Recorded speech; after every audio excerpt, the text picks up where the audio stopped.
Perhitungan tendensi pusat berikutnya adalah fraktil.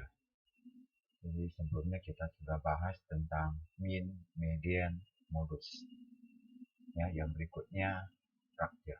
Fraktil itu adalah nilai-nilai membagi seperangkat data atau sekelompok data yang telah terurut menjadi beberapa bagian yang sama besar. Fraktil dapat berupa kuartil. Dari kata kuart berarti dibagi 4. Jadi sekelompok data dibagi menjadi 4 bagian yang sama besar. Kemudian desil. Dari kata dasar berarti kelompok datanya dibagi jadi 10 bagian yang sama besar. Dan yang terakhir persentil. Dari kata persen artinya datanya dibagi menjadi 100 bagian yang sama besar. Ya, kita lihat yang pertama kuartil. Kuartil itu disimbolkan dengan huruf Q. Ya, fraktil yang membagi data yang terurut. Jadi ingat, seperti median, datanya harus terurut menjadi 4 bagian yang sama. Ya, jadi kalau sekelompok data, kita misalkan seutas tali, kalau kita bagi 4, maka ada 3 titik potongnya. Nah, titik potong ini ya kita sebut dengan kuartil bawah atau kuartil pertama, disimbolkan dengan Q1 ya. Kemudian kuartil tengah ya atau kuartil kedua yang disimbolkan dengan Q2, dan kuartil atas atau yang ketiga disimbolkan dengan Q3 ya. Otomatis kuartil kedua yang ada di tengah itu sama dengan median yang sudah dibahas sebelumnya. Nah, kuartil data tunggal rumusannya adalah QJ. J itu adalah kuartil yang ke-1, kedua, atau ketiga. Jadi J ini diganti dengan angka 1, 2, 3. Sesuai posisi kuartil yang ke-1, kedua, atau ketiga. Ya. Kemudian J dikali N plus 1. Ya. N itu adalah banyaknya data. Karena kuartil bagi 4, maka ini dibagi 4. Sedangkan untuk kuartil data yang berkelompok, ya rumusannya adalah QJ sama dengan TKB lebih kelas bawah dari J ditambah J dikali N dibagi 4 dikurangi jumlah frekuensi sebelum kelas ke J dikali dengan panjang interval dibagi dengan frekuensi di mana kuartil J-nya berada. Ya. Itu kuartil. Kita lihat contoh soalnya. Ini yang kuartil tunggal ya. Misalkan ada seperangkat data 2, 6, 8, 5, 4, 9, 12. Data ini belum terurut. Langkah pertama datanya kita urutkan. Jadi 2, 4, 5, 6, 8, 9, 12. Ya, ada 1, 2, 3, 4, 5, 6, 7 datanya. Maka kuartil pertama ya Q1 kuartil pertama ya, ini J-nya ganti 1 dikali dengan N plus 1. N-nya 7. 7 tambah 1 dibagi 4 bagi N-nya. Jadi dapat 2. Nah, perhatikan, 2 ini bukan kuartil 1, tapi posisi. Sama seperti yang pembahasan median ya. Ini posisinya. Jadi 1, 2. Berarti kuartil pertamanya itu 4. Kuartil kedua juga sama. J-nya ganti 2. N plus 1 dibagi 4. Ya, dikali 2. Dapatnya 4. Berarti posisi yang keempat. 1, 2, 3, 4. Jadi Q2-nya 6. Q3 berarti 3 dikali 7 ditambah 1 bagi 4. Dapatnya 6. 1, 2, 3, 4, 5, 6. Jadi kuartil 3-nya adalah 9. Oke. Sekarang kuartil yang untuk data kelompok. Kita pakai soal yang sama tentang diameter pipa. Ya. Sama seperti yang data tunggal, kita mesti cari dulu posisinya ya. Jadi ini ada 40. Jadi 1/4 N untuk Q1-nya. 2/4. Ya. N untuk yang kuartil kedua. Dan yang ketiga nih 3/4. Ya. Jadi kalau 40-nya dibagi 4 ya 10. 40 dibagi 2 ya 20. 40 dibagi 3 ya ini ya. Yang ketiganya ini 30. Oke. Jadi kelas Q pertama ada di kelas ke-3. Cara hitungnya gimana? Ya. Cara hitungnya bagaimana? Sama seperti median kemarin. Jadi kalau 10 jumlahkan ini. 2. Itu lebih kecil dari 10. Ditambah 5, 7 masih lebih kecil dari 10. Yang baru 7. Ya, tambah lagi 13 itu 20. 20 sudah lebih besar dari 10. Maka Q1-nya ada di kelas ketiga ini. Oke.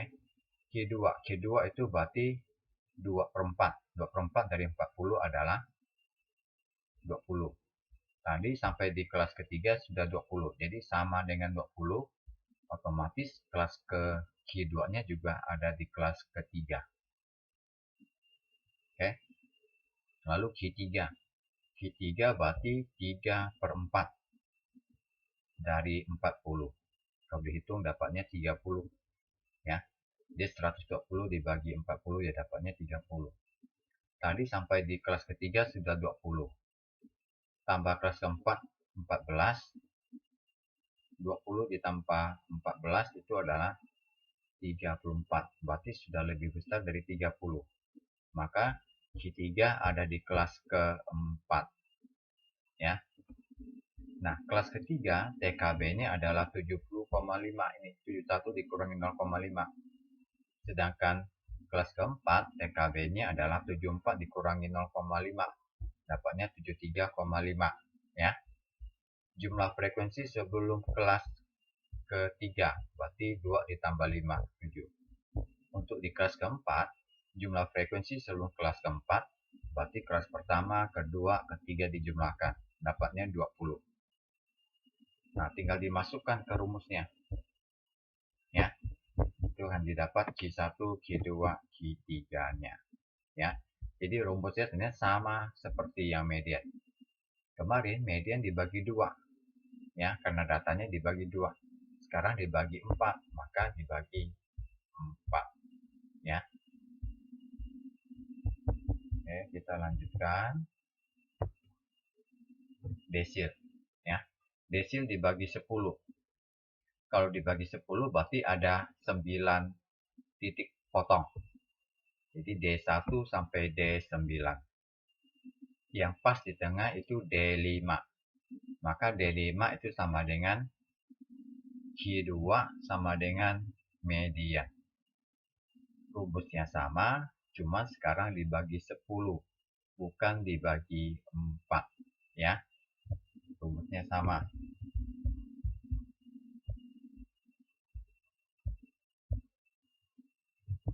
Ini contoh yang data tunggal. Ya. Contoh yang data tunggal. Ini misalkan, tentukan desil ketiga dan desil ketujuh dari deretan angka berikut ini. Ya. Ini sengaja sudah diurutkan supaya lebih cepat pembahasannya. Jumlah datanya ada 13. Ya. Jadi D3 itu nilai ketiga dari 13 ditambah 1 dibagi 10 karena desil. Dapatnya 4,2. Berarti posisi D3-nya di posisi 4,2. 1, 2, 3, 4. 4 ini keempat itu 34. Kelimanya 38. Berarti desil ketiga ada di antara 34 sampai 38. Nah, persisnya di mana? Kita harus hitung. Jadi kalau 4,2 berarti data keempat lewat 0,2. 0,2 nya berapa? 0,2 nya berarti selisih data kelima dengan data keempat. Ya, selisih berarti dikurangkan 38 kurangi 34 dapatnya 4 kali 0,2 dapatnya 0,8.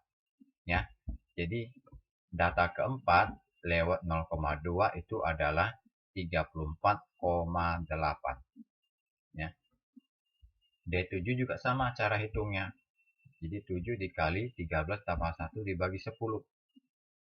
Dapatnya 9,8. Berarti data yang ke 9,8. Jadi antara data 9 dan ke 10. Nah, jadi tinggal dihitung. 9 dikurangi yang ke 10. 43 dikurangi 41 dapatnya 2 kali 0,8. Jadi D7-nya ada di 42,6. Ya. Kemudian data kelompok. Nah, kita pakai data yang berbeda ya. Berikut ini nilai matematika dari 50 mahasiswa. Dari 30 sampai 39 ada 5 mahasiswa dan seterusnya ya. Kalau ditanya desil keempat, ya cari dulu desil keempatnya berapa. Ini N-nya 50. Berarti cara hitungnya adalah 4/10 dikali 50. Ya. Nah, dia dapatnya 20. Kemudian desil ke-8. 8 kali 50 ya dibagi 10 dapatnya 40. Desil yang keempat yang 20 kita tinggal hitung ini. 5 itu masih lebih kecil dari 20. Ditambah 6, 11 masih lebih kecil dari 20. Tambah 6 lagi ya, 17 juga masih lebih kecil dari 20. Tambah 8 lagi ya, sudah 25, maka sudah lebih besar dari 20. Jadi desil keempat ada di kelas keempat. Kalau yang desil ke-8 40 tadi sampai sini 25 tambah 10 35 ya. Itu masih lebih kecil dari 40. Maka tambah 9 lagi 44. Itu sudah lebih besar dari 40. Jadi desil ke-8 ada di 1 2 3 4 5 6 kelas ke-6. Oke. Di kelas ke-6.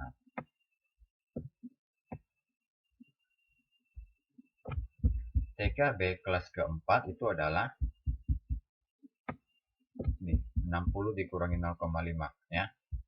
Yang kelas ke-6 80 dikurangi 0,5. Tadi ini kita sudah hitung ya jumlah frekuensi sebelumnya. Panjang intervalnya jelas 10. Nah, tinggal dimasukkan ke rumus. Dapat D4, D8.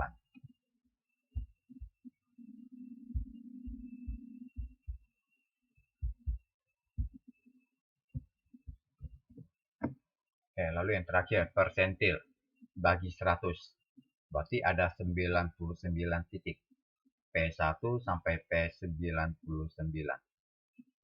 Yang di tengah P50 berarti itu adalah median. Ya. Rumusnya sama persis, cuma sekarang dibagi 100. Itu saja.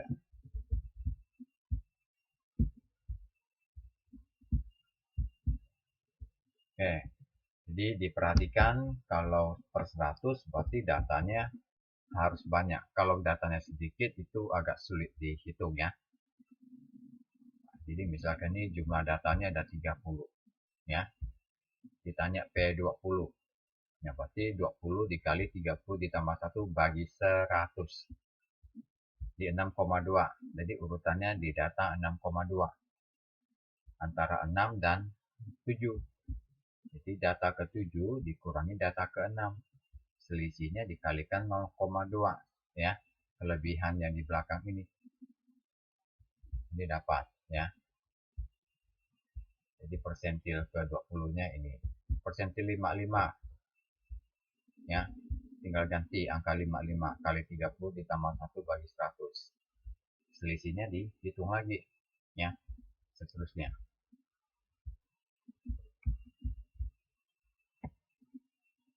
Yang ini juga sama ya. Ini pakai tabel tinggi mahasiswa ya. Ini sengaja contohnya saya buat frekuensinya 100, jadi enak hitungnya karena 100 dibagi 101, jadi hitungnya jadi mudah.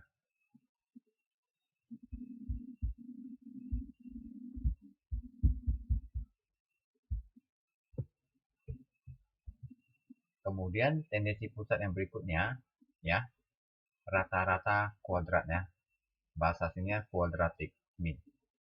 Rata-rata kuadrat itu merupakan pengembangan dari rata-rata hitung dengan melakukan pengkuadratan, setelah itu ditarik akar ya. Jadi dilakukan pengkuadratan, ini datanya dikuadratkan lalu ditarik akar. Ini adalah rumus untuk data yang tidak dikelompokkan atau data tunggal. Jadi semua data dikuadratkan, dijumlahkan, dibagi dengan banyaknya data, lalu ditarik akar.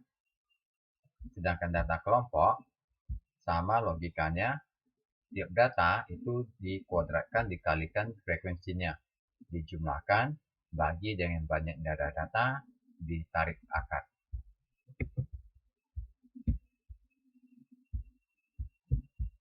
Ini contoh yang data tunggal ya.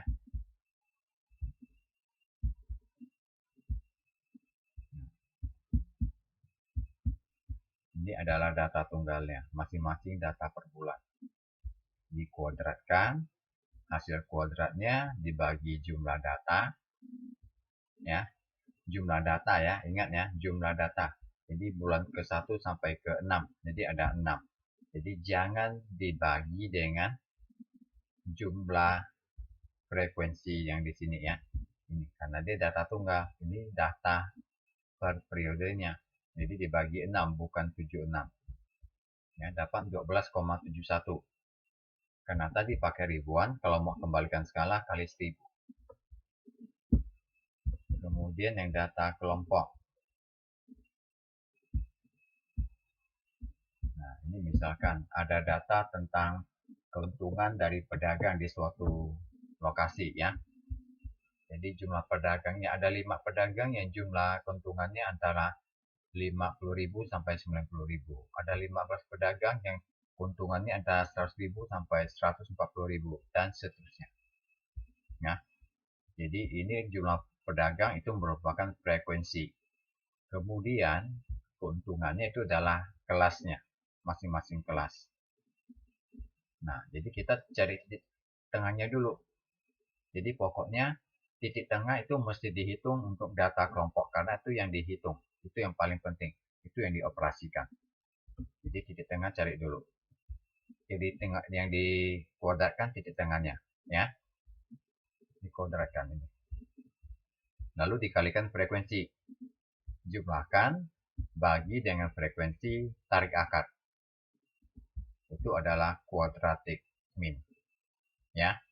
Nah, quadratic mean ini itu akan lebih tepat hitungannya untuk data yang tidak seragam. Artinya selisihnya lumayan jauh ya. Ini akan lebih tepat perhitungan rata-ratanya.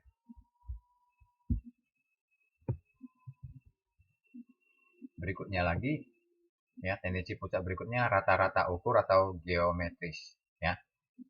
Ini sangat khusus, hanya dipakai atau cocok kalau data yang kita punya itu punya pola tertentu ya. Punya pola tertentu.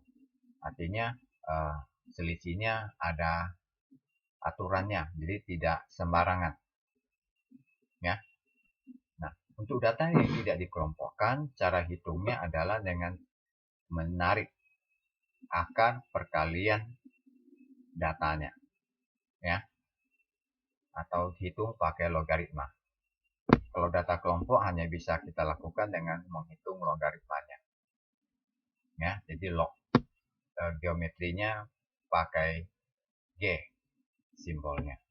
Kita lihat contohnya.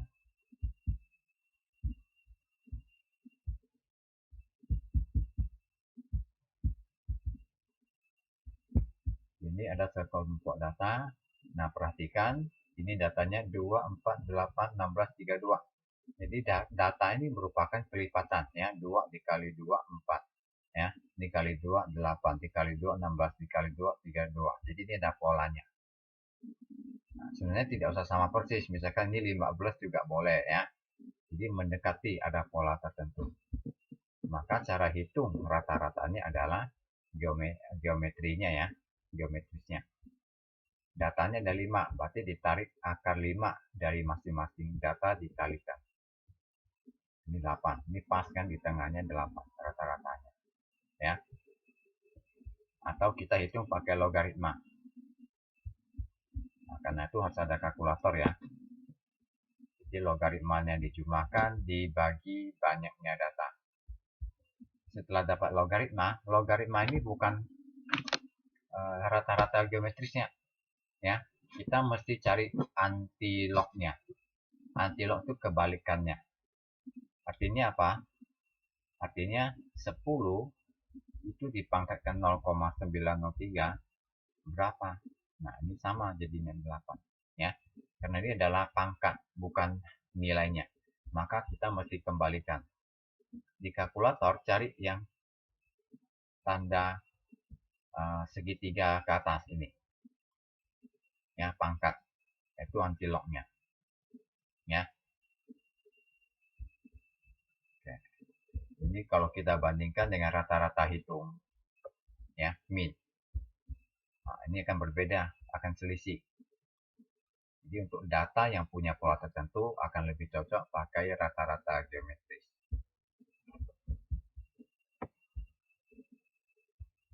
Ini untuk data kelompok, ya, data kelompok. Jadi pakai logaritma dari titik tengah, ya. Saya ingatkan kembali, kalau data kelompok, titik tengah itu paling penting. Hitung dulu, pasti digunakan. Jadi titik tengahnya yang dicari lognya, kalikan frekuensi, dijumlahkan, ya. Dijumlahkan, lalu bagi dengan banyaknya frekuensinya ini. Lalu cari antilognya, ya. Lalu nilai tendensi pusat yang terakhir, rata-rata harmonis ya, harmonic mean. Jadi umumnya itu digunakan untuk menghitung data tentang tingkat pertumbuhan atau keseluruhan ya. Jadi hitungnya adalah harmonic mean itu adalah N dibagi 1/X yang dijumlahkan. Ini datanya dijumlahkan 1/nya ya. Kalau data dikelompokkan sama.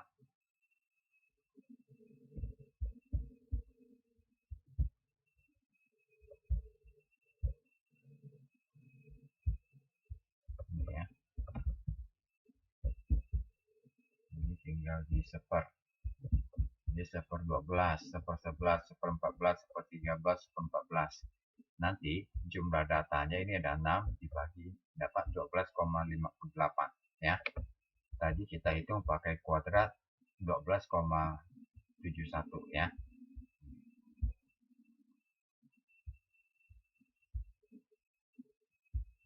Ini yang data kelompok. Yang data kelompok. Tetap cari titik tengah, di seper titik tengahnya ya. Frekuensi dibagi titik tengah. Jadi ini boleh tidak dihitung langsung 5/7. 15/12, 20/17, ini sama hasilnya. Ya.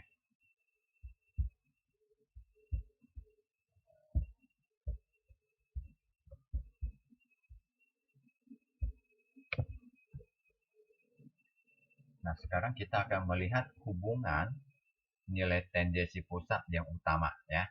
Yang kemarin kita sudah bahas. Yang utama itu adalah mean, median, modus. Ya. Nah, hubungan yang pertama, jika rata-rata hitung, mean, median, dan modus itu memiliki nilai yang sama. Ya. Maka kurvanya berbentuk simetris di mana ketiganya terletak pada titik di tengah-tengah absis dan berhimpit. Ya. Ini kalau kondisinya sempurna. Ya. Jadi yang pertama ini. Jadi ini berhimpit karena nilainya sama. Yang kedua, jika rata-rata hitung lebih besar daripada daripada median atau modus, maka kurvanya akan condong ke kanan. Ingat, condong ke kanan berarti ekornya ke arah positif ya. Ini. Jadi ekornya akan lebih panjang ke arah positif, ke kanan. Lalu yang ketiga, jika rata-rata hitung lebih kecil daripada median dan modus, maka ekornya ke kiri. Ya, ini yang ke kiri. Jadi ada 3 kemungkinan hubungan antara min, median, modus. Ya. Kemudian hubungan lainnya, kalau ya ini ekornya tidak terlalu landai ya, tidak terlalu panjang, artinya perbedaannya tidak terlalu jauh antara min dengan median dan modus, maka boleh kita lakukan pendekatan dengan cara hitungnya adalah modus sama dengan min dikurangi 3 kali min diselisihkan dengan median ya.